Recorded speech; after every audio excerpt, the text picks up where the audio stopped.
Nowadays, we are availing so many government services online. Previously, a decade back, it was a headache going to the government offices to pay your bills and and submit some forms, etc., etc., which has become quite simpler now. What is the difference between governance and e-commerce? In e-commerce, what we saw all over the session is that you are selling products or services to the customers. But in case of e-governance, we are delivering services to the citizens. So never say customers in e-governance. It is citizens speaking or interacting with the government through an electronic means. And the interaction is between government to citizens. Government wants to give some notice to the citizen, they can place on the websites. Citizens can interact to the government. I can upload some form, I can do the online payment. Government can interact with the businesses. Government decides to make a flyover at a certain place, so they will issue a tender notice online. And business houses can fill up the tender and upload their tenders online. And one G2G is government to government, where one government department is interacting with another department, right? Within the state, within the country, etc. Now, why do we require e governance when everything was perfectly working fine? First of all, we want to cut the cost, huge cost of governance, buildings, offices. Okay, you require so much of thing. People are standing long duration in the queue. You require more manpower. To cut the cost and minimize the complexities by re-engineering, very important. You minimize the complexity. Previously, if I wish to give an application or if I want to meet a top bureaucrat, it is so difficult. You have to take an appointment, you have to take a day off, you go there, stand it, talk to four people in between, talk to the PA. The complexity is huge, right? It was huge. Now you can online or you can send a mail directly to that person. So the bureaucratic, traditional bureaucratic nature has almost been eliminated, as you can talk to all the levels. Then, because of e-governance, the disintermediation has occurred, that is, middleman has been eliminated. For this, let me discuss one interesting scenario. A decade back, when you wanted to issue a passport, what you used to do? One day you go to the office, get the form. Second day you fill up the form, collect your documents, stand in the long queue to submit the form. Now, if some problem occurs while submitting the form, you have to come back again, get some work done, again go. A lot of time was being wasted. So to save your time, we ended up giving the work to some third party middleman. Now, whenever a middleman comes, the chances of corruption gets more. Middleman will charge from us. As far as it is genuine, it's okay. But for the ignorant, for the backward classes, corruption raised. People started bribing, taking bribes, right? Then, after submitting your passport form, you do not know what is the status for months. After 3, 4 months, maybe you receive one letter saying that, okay, you have a police inquiry. And at that time, maybe you are not in the city. What will you do? So many problems used to arise. But now, there is a transparency in the system with online systems. You download the form, upload the documents. The form will, while you upload, it will form will not get submitted if all the details are not proper. You pay the fees online. Whatever is the fees you pay, you do not have to pay to any middleman, right? And there is a transparency. They will give you an ID. You track. You can plan when will you get a police inquiry, when your passport is going to arrive. So the whole system has become so transparent. It is very, very comfortable now. And a drastic change has occurred in the way the government operates. So previously you had files piling up together, the manpower, the clerical staff, they used to have a huge hell of a time to get all the work done. But now the operation has also been changed. You upload the form, download the form. So there has been a drastic change. Let us see some models, what the e-governance has, different types of websites. Just it is like viewing different websites. See, one first is the broadcasting or the wider dissemination model. That is, broadcasting means when the government wants to broadcast some information to the citizens. This is the example of Government of India web directory. They have information for many sectors, see agriculture, education, industry, judiciary, etc.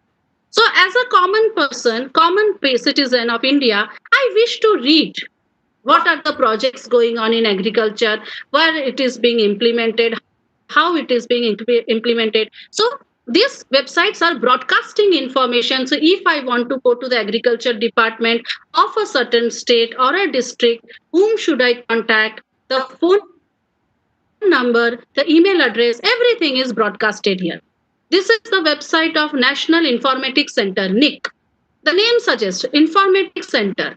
It is giving information about the government projects, the awards, services. If you were RTI, if I want to file an RTI, what are the forms? How will I do? What is the process? All details are given to the citizens. So this type of websites are common for the general public. Everybody will get it. Second model is the critical flow model. This is working for only targeted audience. Like, say, for example, Central Vigilance Commission Complaint Management System. Who will be using this website? One who has been a victim of some corruption. So I can file an online complaint. I can track whether my complaint has been attended or not. I can check the status. Okay. Then this is the website of Central GST for Ahmedabad zone. Who will use it? Those who are paying customs, then central excise. They will be more interested in going through these types of websites. So critical flow model works for targeted audience.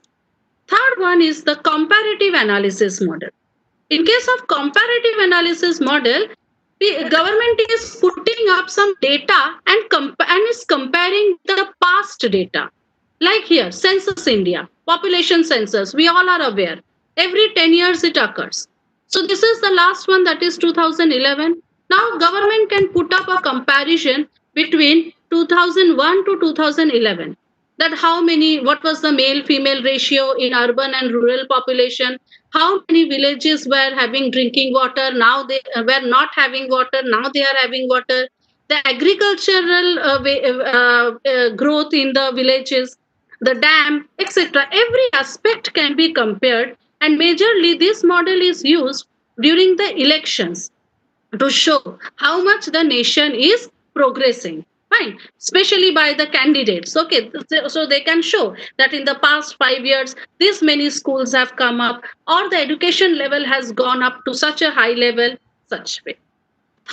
Fourth one is the mobilization and lobbying model. This is very, very interesting, and this is something which was lacking for many years, where we were not able to talk to the top bureaucrats. We used to elect them, but would you ever imagine a decade back that you will talk to the prime minister directly? No. But now, with the virtual communities, there are communities where you can share your ideas, you can give your suggestions, feedbacks. This is the website of digitalindia.gov.in, and if you go through this website, it is very interesting. You can see there are many conferences, past conference papers related to e-governance, what type of projects have been undertaken. So some state can refer to a good projects in some other state which has been taken, and they can adapt to their locality. Right, then you can have these videos, you can post your testimonials, that how are you working, where are you working. Fine, this is the website of pmindia.gov.in. Right, you can write if you have any grievance, you can write to the prime minister directly. Okay, you can share your ideas, thoughts, and particularly it is this type of website is very, very useful for the marginalized groups and the backward classes. See those villagers who nobody listens to me, a backward remote village in some underdeveloped state, who will go and listen to them? Okay, who will see that whether they are getting water or not? Say I am working for an NGO, and I can I have visited that village and I can take a video of their pathetic condition. I can post an application to the Prime Minister directly so that somebody, their voices go to the top bureaucrats. A decade back, it was almost difficult. Now, you cannot just write anything. Don't after this session, don't start writing anything to the PM and say that we were told in the session to do so. It is like you can interact if you require. Okay. And the last model is the interactive service model. This is the model which we all use, which is a two-way communication, right? Like passport seva. Two-way communication means you are interacting G to C to G. Government is interacting with citizens, citizens to government. Like you can download form, you can upload the documents, you get an email. So it is a two-way communication. Passport. This is the official website of passportindia.gov.in. So they assist you in every possible way. They show you videos, how can you fill up the forms if you have any issues. Okay, what is the fees you want to pay? So many details. You can track your passport, status of your passport. So it is a two-way interaction. You can pay online. Fine. See, this is for e-filing of tax returns. Previously, we used to have a tax consultant to fill it up. Now, 80% people are filing their tax returns on their own, and they can even track what is the status. So the intermediator has been removed. And these websites fully captures all the potential of information and communication technology. Right? They can take, it's like they are using all functionalities, like right from emails to online payment systems. Every functionality is being used by them. Okay. So this is the most interactive model where we can avail many, many services.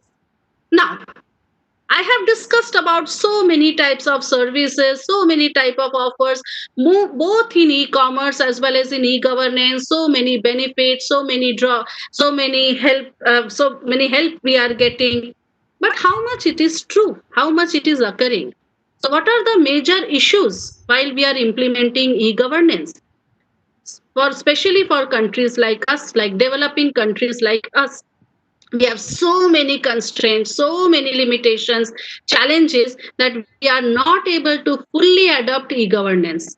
That is, the constraints are related to e-readiness. Still, there are certain villages, certain remote villages who do not have 24-hour electricity, who do not have schools. People are not literate enough. They do not know how to read, how to write. Okay, so how can you expect them to buy a smartphone and avail all these services?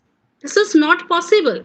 Okay, it is not their fault. It is the problem that the country is not e-ready. So what do you mean by e-ready? E-readiness is the minimal infrastructural prerequisites we require to avail all these services, which is not possible till now. Maybe we can expect that in coming 10 to 20 next couple of decades, our country will be e-ready.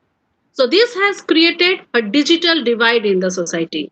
We are staying in cities, we are educated, we have so many infrastructure, we are able to use this. We all are conducting this type of sessions right now in this hour of COVID-19. Okay, but there is a certain section in our country who are deprived of all these things.